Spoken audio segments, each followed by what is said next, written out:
Hey there, IndyCar fans. It's Nathan Brown, your motorsports insider with the Indianapolis Star, here to kick off another season of Pit Pass Live from the Indianapolis Motor Speedway. Now, a reminder, we'll be coming to you with these videos every single day after practice from IMS to break down the biggest stories, what happened off the track, on the track, to take you through the month of May as we get closer to the 109th running of the Indianapolis 500 on May 25th. Top story of today, at least at the start, was the weather. It looked for a moment like we might not get any running in at all. Cars were supposed to be on track starting at noon for a 2-hour practice session with all 34 cars, followed by a 2-hour session reserved for 2013 Indy 500 winner Tony Kanaan, who now is Air McLaren's team principal, but has a chance that he may make an appearance again after running his last 500 in 2023. That would only happen if Kyle Larson is forced to choose between the 500 and the Coca-Cola 600 on May 25th, and his team at Hendrick Motorsports has already made very clear that Kyle will head to Charlotte Motor Speedway and run the Coke 600 if we get some weather like we did today, and certainly like we did last year for the 2024 edition of this race. So we had about a 2.5 hour delay on track before cars got going.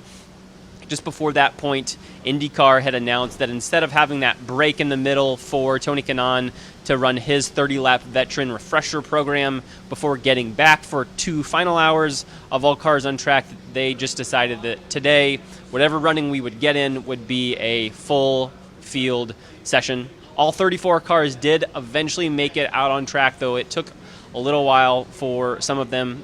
In the end, we had cars on track for just under 3 hours. Things got going at 2:34 p.m. this afternoon and ran until just after 5:20 before a lightning hold with a strike within 10 miles or so of the area put us on a minimum 30-minute stoppage, and at that point, there was no reason to plan on trying to resume with the cutoff time for today at 6 p.m. When cars were on track, Will Power, the 2018 Indy 500 winner, paced today's practice times with the only lap above 227 miles an hour. His fastest lap today, 227.026. He was joined fairly closely by his 2 Team Penske teammates up towards the top of the timing charts.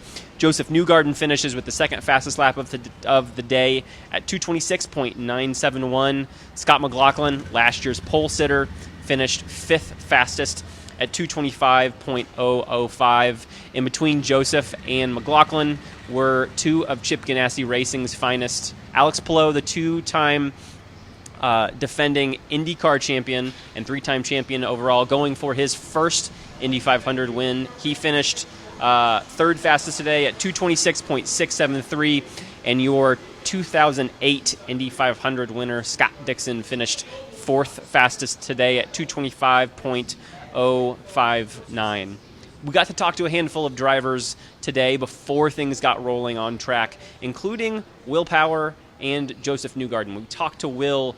He spoke to us a little bit about the fact that he still doesn't yet have a contract for next year. He's kind of fighting for his career in a sense, and it was a season that got off to a bit of a rocky start. He crashed on lap 1 at St. Pete, finished 26th, but since then has been racking up top 10s and even logged his first podium of the year this past weekend on Saturday in the Sancio Grand Prix, finishing 3rd. Josef Newgarden, on the other hand, spoke about coming in, trying to become the first driver in IndyCar history to win 3 straight Indy 500s. We've had 5 other drivers win 2 in a row and come back and attempt to pull off that three-peat. Some have come very, very close, including 2021 Indy 500 winner Helio Castroneves, who is going for his 5th again this year. Helio, of course, won his first 2 in 2001 and 2002, finished runner-up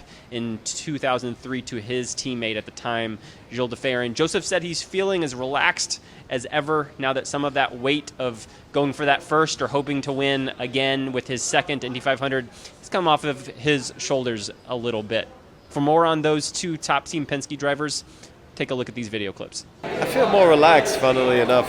Yeah, I definitely do. Even more relaxed than the test. So, yeah, that could change in the week. I love all the young drivers that come in and push the bar higher. You know, I've continually evolved as a driver over time, and I love the fact that I get to race these young guys and beat them. Beating them is cool. Yeah, when I can beat them, I'm like, yeah, you're 20 years younger than me, I've still got it. My mentality is focus forward, try and build a fast car. We're always trying to do that, you know, hit our marks, don't make mistakes. It's all the standard stuff. You know, it's early days. We're finally going to have an official practice today, hopefully, if the weather cooperates a little bit. But it's nice to be here under, you know, an official capacity where we're building a qualifying weekend. You know, it's the real deal this time around. As I mentioned earlier, there were a couple cars that struggled to get on track today during the nearly 3 hours of running that we did have.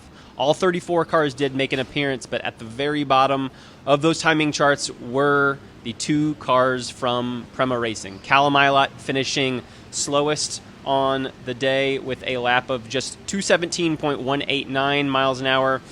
His teammate, Robert Schwartzman, a rookie in this year's race, one of the 4 rookies that we have, hoping to make the field, 217.836. We had Rinus VK, who's, I think, never qualified for this race outside the top 5 and who's been putting together some strong performances early this season for Dale Coyne Racing. Starts off his 2025 Indy 500 action with a lap of 219.000 miles an hour. Takuma Sato, who's running a brand new chassis after he crashed his number 75 Honda for Ray Hall Letterman Lanigan Racing during last month's open test early in the second day.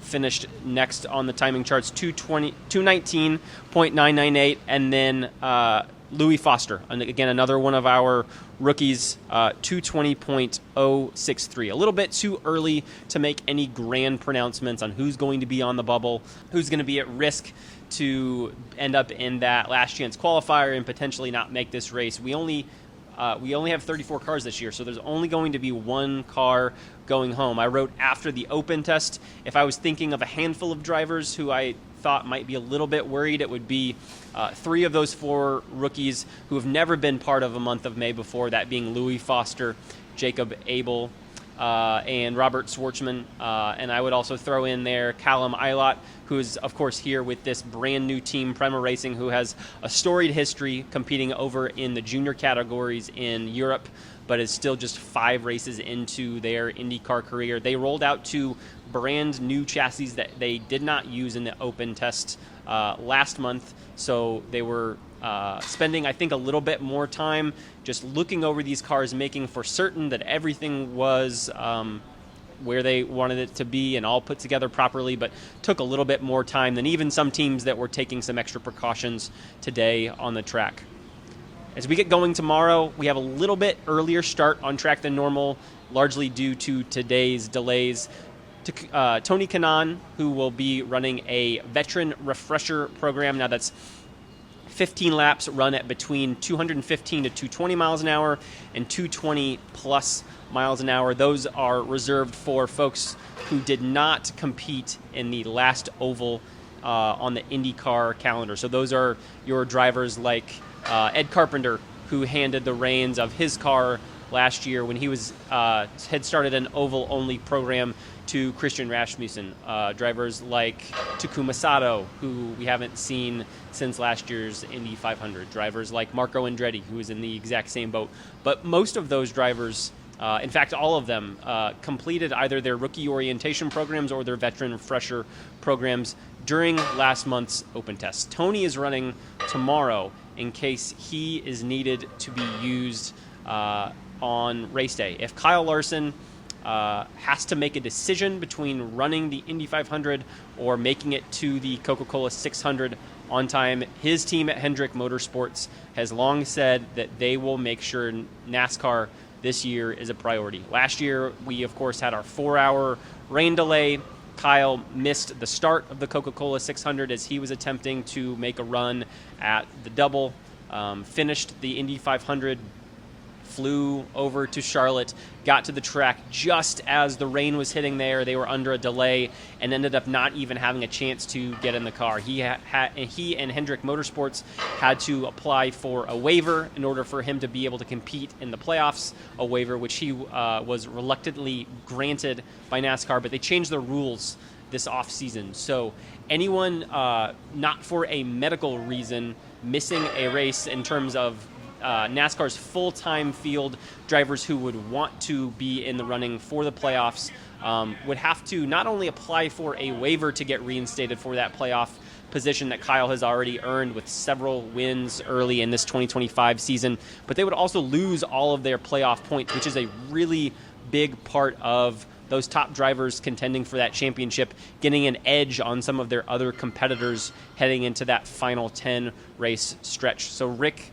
Hendrick, Jeff Gordon, Kyle Larson will prioritize NASCAR, even if it comes down to the Fast Six on Sunday. If Kyle finds himself again running for pole in that final qualifying session of the day coming up here on Sunday at the Indianapolis Motor Speedway, with the way things overlap schedule-wise this year with Indy 500 qualifying, the end of it being an hour later, Kyle would miss the start of the All-Star race, and he has told us just now in a press conference that we just listened to that he will forego that run for pole, will decide to start sixth if in fact he makes it there, and will head off to Charlotte if things come to that. So Tony is here, even though he is now Aaron McLaren's team principal. He last ran the Indy 500 and last ran an IndyCar race of any kind in 2023 at his what was planned to be his final 500. He is stepping in the car so that he is eligible in case Kyle has to leave the Indianapolis Motor Speedway on May 25th before this race gets underway. If that is the case, Tony will step into the car and run that entire race. If we get some sort of a rain stoppage in the middle of the race, but Kyle has already started it, Tony will not be allowed to get into the car. We do not have the ability for teams to have relief drivers anymore like we did 15, 20, 30 years ago, which have been used before. So that session will get started for Tony at 10 a.m. The entire field, all 34 cars, will get rolling tomorrow at noon, weather permitting, and they will be able to run until 6 p.m. That's it for day one of Indy 500 practice on this first edition of the month of May. A Pit Pass Live will be coming to you every single day in the evening from the track, breaking down all of the stories again on the track, off the track, as we get closer to the 109th running of the Indianapolis 500 for the Indy Star. I'm Nathan Brown.